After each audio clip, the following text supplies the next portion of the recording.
Hey everyone, Morgan here. So this is a first video of a series of videos. I'm going to be talking about some details about how we can survive in the city, and not just survive, but thrive.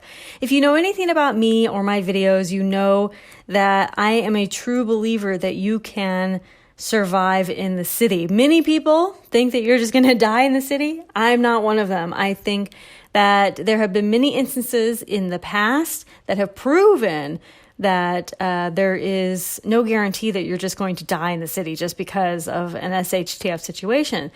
So I am going to show you how you can be prepared in a variety of ways. And this first episode is going to be about water. How can we procure water in the city? And this is especially important when we're talking about like an apartment living or something, because apartments can be really difficult to store water in because it's really heavy and you only have so much space. So I want to talk about just a variety of ways. And one of the first ways I'm going to talk about is the rainwater, collecting rainwater. And I don't want you to collect rainwater, after an SHTF situation. I want you to start collecting rainwater now and using it. Just get like a 5-gallon bucket and throw it outside. Okay. You can get some mesh and throw it over top. Kind of like what you see in the picture here on a much smaller scale, probably, if you have a patio or something.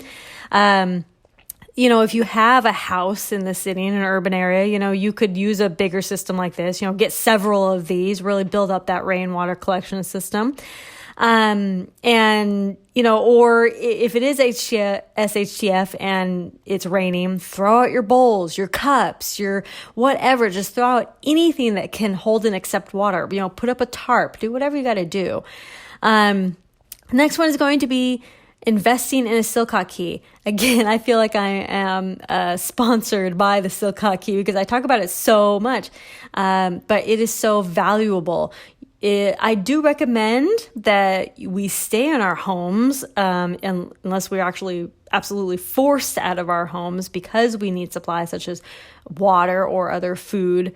But using a silcock key to access water off of the side of buildings and at nearby public bathrooms, like public park bathrooms and things, they have a silcock key access point where you can use and get a large amount of water. And so the silcock key is going to be extremely invaluable.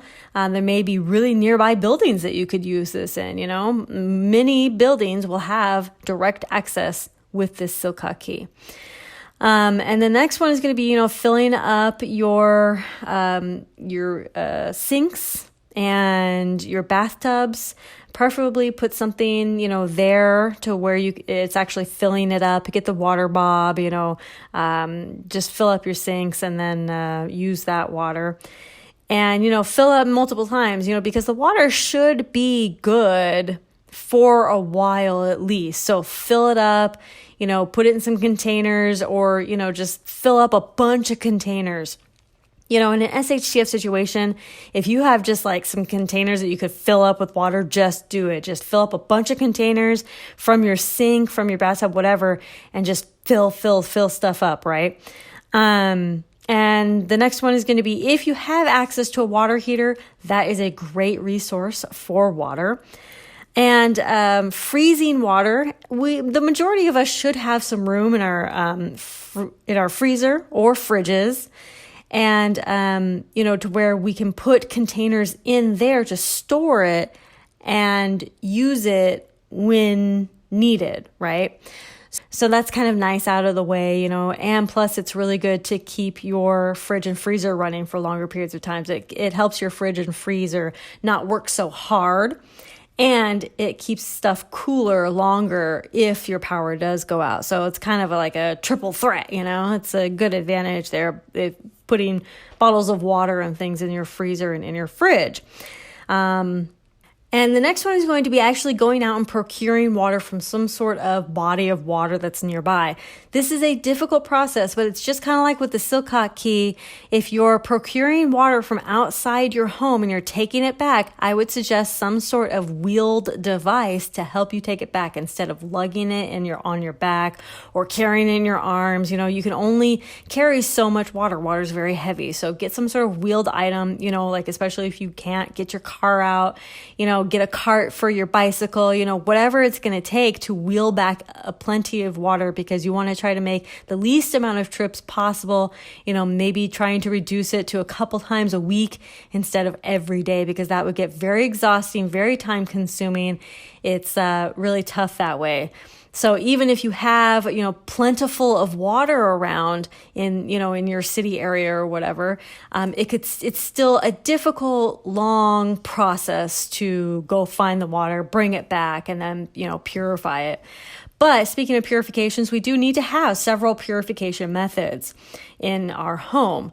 The purification methods that I recommend would be a Berkey. That's a nice large water flow system. Something else, the water tablets. These work, they're very effective. You don't have to have this brand, but just any brand of water tablets generally are good. Make sure that they're the freshest possible. And, when they do expire, try to buy the freshest possible, though they should still kind of work, after the expiration. And then I would also store bleach, and the information is going to be down below to how to use bleach. And I'm going to be doing a video about how to use bleach or pool shock to purify water. And after that, boiling is super effective. It's been effective for a long time. Boiling is an effective method. But there may be reasons why you do not want to boil, such as you don't have the resources to boil water, or, you need to purify a large amount of water, like with bleach or the tablets or with your Berkey, stuff like that. Boiling water, that takes a lot of time and a lot of resources. So it's not always going to be the best option, but it is an option for sure. So surviving in the city is a possibility. This is video 1 of multiple videos I'm going to be doing about surviving in the city. And this one was on water purification and procurement. And if you have any other ideas or suggestions for procuring or purifying water in the city, let me know down in the comments down below. Talk to y'all tomorrow. Conquer tomorrow by preparing today.